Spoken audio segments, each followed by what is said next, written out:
नमस्कार, माझे नाव विभावरी संदीप कदम.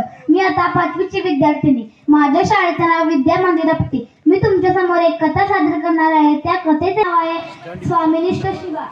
ताकद ती सगळ्यांच्याच मनगटात होती, ताकद ती सगळ्यांच्याच मनगटात होती. पण स्वराज्य घडवण्याची इच्छा फक्त शिवाजी महाराजांच्याच होती. पण स्वराज्य घडवण्याची इच्छा फक्त शिवाजी महाराजांच्याच होती. असं म्हणतात, इतिहास घडवणारी माणसं इतिहास विसरू शकत नाहीत, पण इतिहास विसरणारी माणसं इतिहास घडवू शकत नाहीत. बाहेर मुसळधार पाऊस पडत होता. राजे स्वतःच्याच मनाशी काहीतरी बोलत होते. जगदंब जगदंब. आत्ताच्या स्थितीला धडा शिकवायलाच हवा. एवढ्यात शिवा आत आला. राज बोलावणं धाडलं जी, असं म्हणत शिवा आत गेला. राजांचाच वेश बदलून आणि राजांसारखाच मिशला पिळीत आला. राज कसा दिसतो जी? राजे बघत राहिले. होय शिवा, आरशात आमचाच रूप पाहिल्यासारखा भास होतो.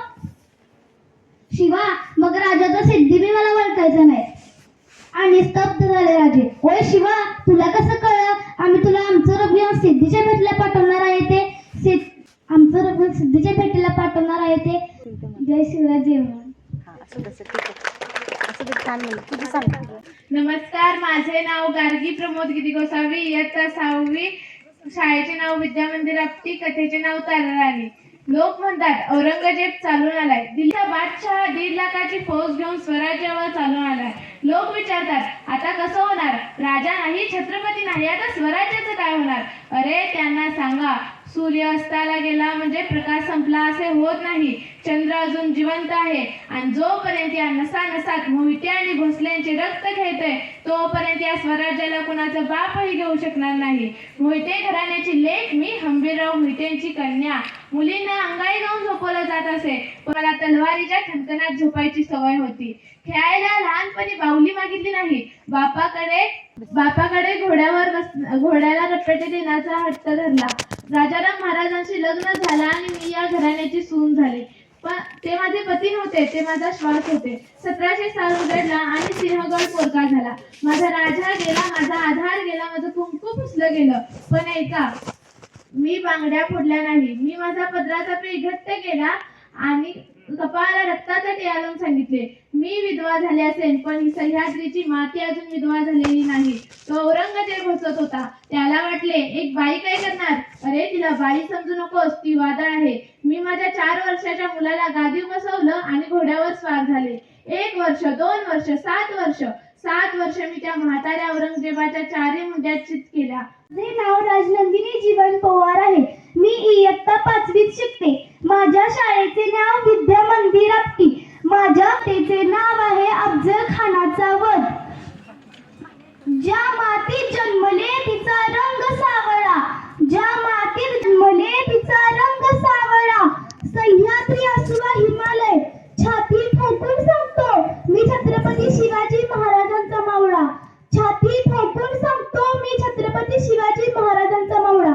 शिवरायांच्या वाढत्या हालचाली ऐकून आदिलशाही दरबार काळजीत पडला. दरबारात सारे सरदार गोळा झाले. एक शमशेर बहादर सुद्धा हजर होते. आदिलशाही दरबार बघणारी बडी साहिबीन तिथे जातीने हजर होती. दरबारापुढे महत्वाचा प्रश्न होता. शिवाजीचा बिमोड कोण करणार? जो तो आपल्या जागी चुप्प. दरबारात शांतता पसरली. बडी साहेबीने दरबाराला खडा सवाल केला. सांगा, शिवाजीचा बंदोबस्त कोण करणार? जो तो एकमेकांकडे बघू लागला. तेवढ्यात एक धिप्पाड देहाचा सरदार मुजरा करत पुढे आला. त्याचे नाव होते अफजल खान. तो म्हणाला, कोण? कुठला शिवाजी?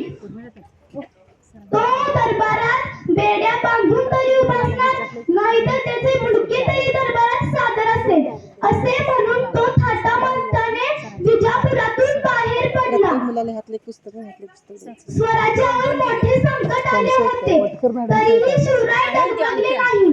ते म्हणाले, खान कपटी, त्याची फौज मोठी, त्याच्यासाठी युक्ती चालवावी लागणार, असे म्हणत त्याने शिवरायांना निरोप पाठवला. शिवाजी, तुम्ही आमच्या मुलासारखे, आम्हाला आमचे किल्ले परत द्या. आम्ही तुम्हाला आदिलशाही दरबारातून सरदारकी देतो. मग शिवरायांनीही निरोप पाठवला. खान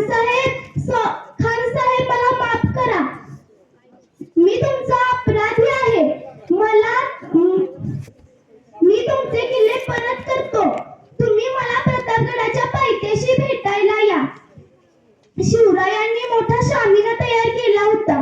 त्यात अफजल खान आला होता. अफजल खान म्हणाला, शिवाजी आत का येत नाही? त्यांचा वकील म्हणाला, ते बडा सय्यदला भेटायत. मग अफजल खानाने सांगितले, बडा सय्यद तुम्ही बाजूला व्हा. शिवराय आत आल्या आल्या अफजल खान म्हणाला, आओ आओ शिवाजी, मेरे गले लगो. त्याने कट्यार काढले आणि ते शिवरायांच्या कुशीत घातले. तरीही शिवरायांनी चिरकत घातलेले म्हणून शिवराय वाचले. शिवरायांनी आपल्या वाघनख्या काढल्या आणि अफजल खानाच्या पोटात घुसवल्या. अफजल खान म्हणाला, दगा दगा करून ओरडला. शेवटी एवढेच म्हणावे वाटते की भवानी मातेचा लेक तो रयतेचा राजा होता. भवानी मातेचा लेक तो रयतेचा राजा होता. झुकला नाही कधी तो मुघलांचा बाप होता. झुकला नाही कधी तो मुघलांचा बाप होता. धन्यवाद. नमस्कार, माझे नाव होते.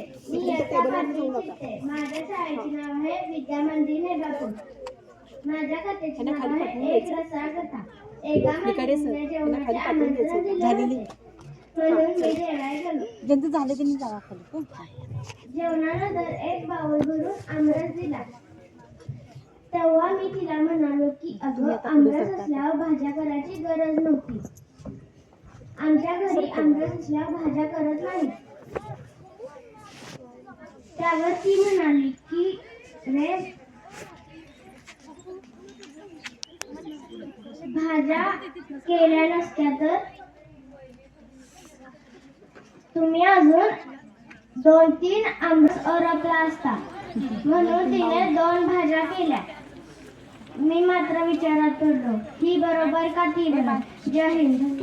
नमस्कार मित्रांनो, माझे नाव आहे मुग्धा नारायण कदम. मी इयत्ता 5वी मध्ये शिकते. मी आज तुमच्या समोर एक कथाकथन सादर करीत आहे.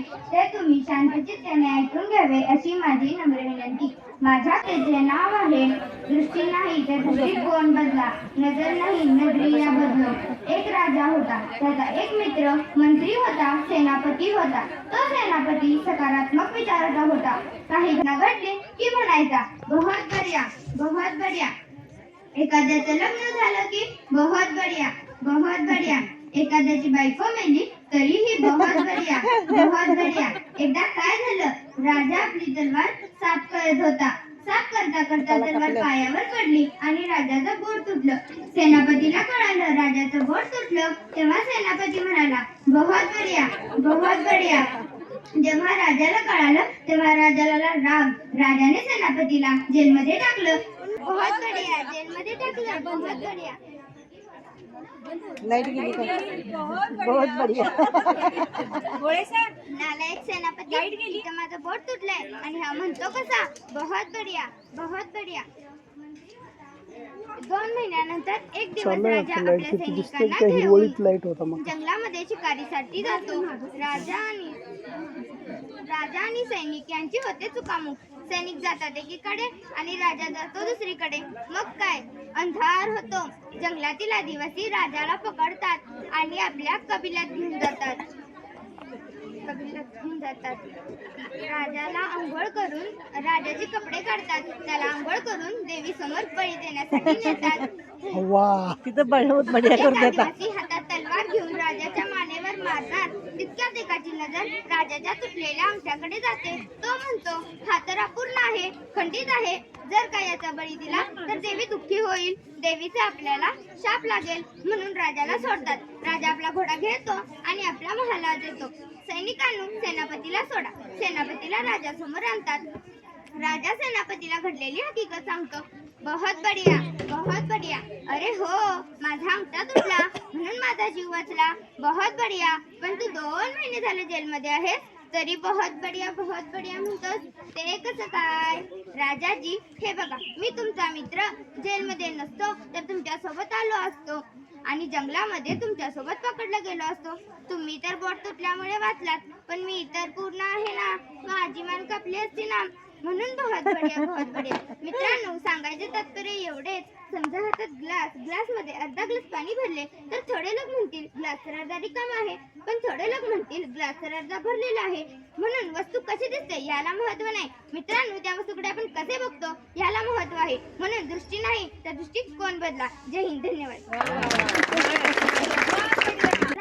पदस्पर्शाने पावन झालेली माझी ही मातृभूमी आणि या मातृभूमीला वंदन करून मी माझ्या भाषणाला सुरुवात करते. नमस्कार मित्रांनो, माझे नाव आहे रवीना रवींद्र कांबळे. माझ्या शाळेचे नाव विद्या मंदिर जाफळे.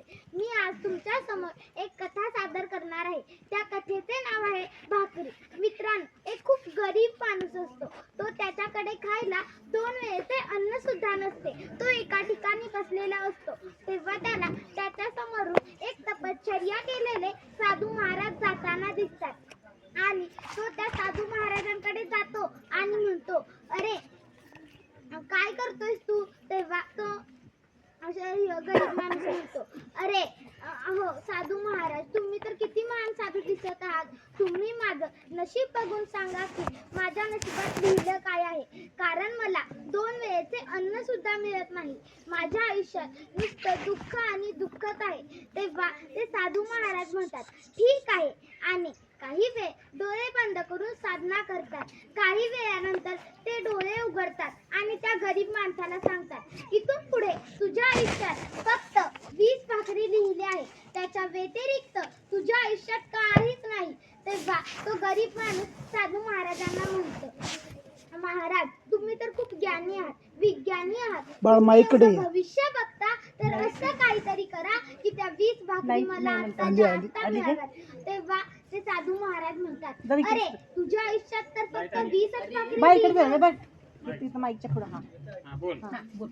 तुझ्या आयुष्यात तर फक्त 20च भाकरी लिहिल्या होत्या.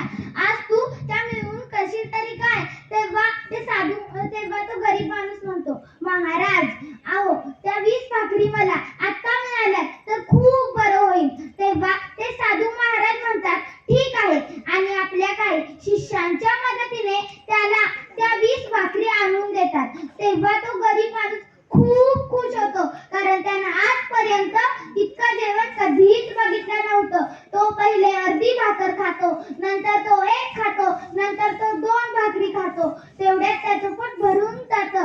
तेव्हा त्याला त्याचाच सारखा एक गरीब माणूस तिथून जाताना दिसतो. तेव्हा तो त्या गरीब माणसाला म्हणतो, घे आज माझ्याकडे 18 भाकरी आहेत, त्याच्यातील 2 तू घे. तेव्हा तो दुसरा गरीब माणूस आपल्यासारख्या काही गरीब माणसांकडे जातो आणि म्हणतो, आज त्या गरीब माणसाकडे खूप भाकरी आहे. तेव्हा सगळी गरीब माणसं त्या गरीब माणसाकडे जातात. काही वर्षांनी तेच साधू महाराज त्या रस्त्याने जात असतात. तेव्हा त्यांना आठवतं की काही वर्षांपूर्वी आपण एका जणाला त्याचं भविष्य सांगितलं होतं, तर बघूया आज त्याचं काय झालं. ते त्या जागेवर जातात. ते पाहून ते खूप हैराण होऊन जातात. ते बघतात तरी काय, तो माणूस खूप धनवान झालेला असतो. तिथे एक मोठा मंडप बांधलेला असतो. मंडपात खूप सारी लोक जेवण करत असतात आणि जेवणात तरी काय, जेवणात तरी स्वादिष्ट पक्वान असतं. तेव्हा ते साधू महाराज हे बघून त्या माणसाकडे जातात आणि त्या माणसाला म्हणतात, अरे तुझ्या आयुष्यात तर फक्त 20च भाकरी लिहिल्या होत्या, आज तू इतका धनवान कसा झालास? तेव्हा ते गरीब माणूस म्हणतो, महाराज तुम्ही ज्या मला 20 भाकरी दिल्या होत्या त्यातील मी 2च खाऊ शकलो. उरलेल्या 18 भाकरी मी माझ्यासारख्या गरिबांना वाटल्या. माझं हे कार्य बघून लोक माझ्याकडे जेवण आणत गेले. परत मी त्यातलं थोडं खायचो आणि थोडं वाटायचो. एके दिवशी माझ्याकडे इतकं जेवण झालं की मी खाऊन सुद्धा 100 लोकांना वाटू शकत होतो. म्हणूनच मित्रांनो, आपण लोकांना जेवढं वाटसाल त्याच्या दुप्पट पटीने आपल्याला मिळतं. हाच निसर्गाचा नियम आहे. काही लोक असं समजतात की आपण ज्याला मदत केली त्यानेच आपल्याला मदत करायला पाहिजे, पण असं नाही. त्याचं फळ आपल्याला निसर्गाकडून सुद्धा मिळतं. मित्रांनो, आपण आपलं आयुष्य छानसं जगूया, सकारात्मक राहूया, देण्याचे व घेण्याचे कर्म सतत करत राहूया. धन्यवाद. नमस्कार, माझे नाव अक्षरा प्रांत कांबळे. मी न्यू हायस्कूल नेबापूर येथे 8वी मध्ये शिकते. माझ्या कथेचे नाव आहे महत्व आईचे. एकदा एका व्यक्तीने स्वामी विवेकानंदांना प्रश्न विचारला, स्वामीजी संसारामध्ये जेवढी आईची महती गायली जाते तेवढे महत्त्व पित्याला का दिले जात नाही? माते इतकाच पिता सुद्धा महत्त्वाचा असून सुद्धा पित्याला का महत्त्व दिले जात नाही? यावर स्वामी काहीही बोलले नाही व त्या व्यक्तीपासून थोडे दूर गेले आणि एक मोठा दगड उचलून त्या व्यक्तीच्या हाती देत ते म्हणाले, बंधू, हा दगड तू उद्या सकाळपासून तुझ्या पोटाला बांध व तुझी नित्यानेमांची सर्व कामे करत जा. तुझ्या प्रश्नाचे उत्तर तुला मिळून जाईल. दुसऱ्या दिवशी सकाळी तो माणूस ओरडतच स्वामी विवेकानंदांकडे आला. स्वामीजी, माझी कंबर पोट अगदी दुखून मी हैराण झालो आहोत. स्वामी मंद स्मित करत म्हणाले, अरे, जिने 9 महिने तुला पोटात घेऊन वाढवले, तुझे कधीही तिला ओझे झाले नाही, तिने कधीही तुझा कंटाळा केला नाही. या मातेची महती ह्या तिन्ही लोकात सर्वश्रेष्ठच आहे. धन्यवाद. सर्वांना माझा नमस्कार. माझे नाव वैजंती कदम. मी आता 8वी मध्ये शिकते. माझ्या शाळेचे नाव आहे न्यू हायस्कूल नेबापूर. मी तुम्हाला एक कथा सादर करून दाखवणार आहे. त्या कथेचे नाव आहे अकबर आणि बिरबल. खूप वर्षापूर्वीची ही गोष्ट. एके दिवशी अकबर आणि बिरबल दोघे जण जंगलात फिरायला गेले होते. जंगलात फिरत असताना अकबरचा हात एका काट्याला लागतो आणि तो काटा खूप विषारी असतो. अकबरच्या हातातून खूप रक्त येत असते. अकबर बिरबलाला म्हणतो, बिरबल, हे बघ, माझ्या हातातून खूप रक्त येत आहे आणि मला खूप त्रास होत आहे. बिरबल अकबराला म्हणतो, महाराज, हा तर खूप विषारी काटा आहे, त्यामुळे तुमचे बोट कापावे लागेल. जर आपण तुमचे बोट कापले नाही तर हे विष तुमच्या पूर्ण शरीरामध्ये पसरणार. मग अकबराचे बोट कापण्यात आले. बिरबल म्हणतो, महाराज, जे होते ते चांगल्यासाठीच होते. हे वाक्य ऐकून अकबराला खूप राग येतो. अकबर बिरबलाला म्हणतो, तिथे माझे बोट कापले आहे आणि तू म्हणतोस की जे होते ते चांगल्यासाठी होते. अकबर आपल्या सैनिकांना सांगतो, त्याला इथून आपल्या राजवाड्यात घेऊन जा आणि फाशीची शिक्षा द्या. सैनिक बिरबलाला घेऊन जातात. बिरबलाला माहित असते की जे होते ते चांगल्यासाठीच होते. पुढे अकबर एकटाच शिकार करण्यासाठी जात असतो. जात असताना त्याला आदिवासी भेटतात. ते आदिवासी अकबराला उचलून घेऊन जातात आणि काली मातेसमोर अकबराचा बळी द्यायचा असे ते ठरवतात. अकबराचा बळी देणार तेवढ्यातच त्यांना दिसते की अकबराचे बोट कापलेले आहे. ते म्हणतात, हा शापित आहे, दोषित आहे, म्हणून त्याला तेथून सोडून देतात. अकबर पळत पळत बिरबलापाशी येतो आणि आपल्या सैनिकांना सांगतो, याची शिक्षा थांबवा. अकबर बिरबलाला म्हणतो, बिरबल, जे होते ते चांगल्यासाठीच होते. तुझे हे वाक्य आज खरे ठरले. जर माझे बोट कापले नसते तर माझे डोके नक्कीच कापले असते. मग बिरबल अकबराला म्हणतो, महाराज, जे होते ते चांगल्यासाठीच होते. अकबर बिरबलाला म्हणतो, ह्यात तर माझे चांगले झाले, पण तुझे काय चांगले झाले? मग बिरबल अकबराला म्हणतो, महाराज, जर तुमचे बोट नाही महाराज, तुम्ही जर मला फाशीची शिक्षा देण्यासाठी राजवाड्यात पाठवले नसते तर मी तुमच्यासोबत पुढे शिकार करण्यासाठी आलो असतो आणि तुमचे त्या आदिवासी लोकांनी आपल्या दोघांनाही उचलून नेले असते. तुमचे तर बोट कापलेले होते, त्यामुळे त्यांनी तुम्हाला सोडून दिले असते, परंतु माझे बोट कापले नव्हते. त्यांनी माझे डोके नक्कीच कापले असते. म्हणून बिरबल म्हणतो की जे होते ते चांगल्यासाठीच होते. धन्यवाद.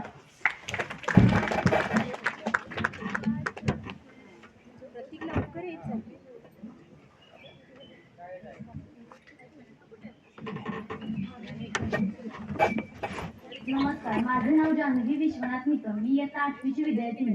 मी न्यू हायस्कूल नेबापूर या शाळेमध्ये शिकते. माझ्या कथेचे नाव बडाईकोर माणूस. एक माणूस फार वर्षे प्रवास करून आपल्या घरी आला व आपण प्रदेशात असताना काय मौजा पाहिल्या हे आपल्या शेजार पाजारांना तिखट मीठ लावून सांगू लागला व अगदी शेवटी त्याने एक थाप ठोकून दिली की मी अलकावतीत होतो तेव्हा तेथील लोक 15-15 हात उंच उड्या मारतात, पण त्यांनी माझ्याशी पैज लावली असता माझ्या इतकी उंच उडी कोणालाही मारता आली नाही.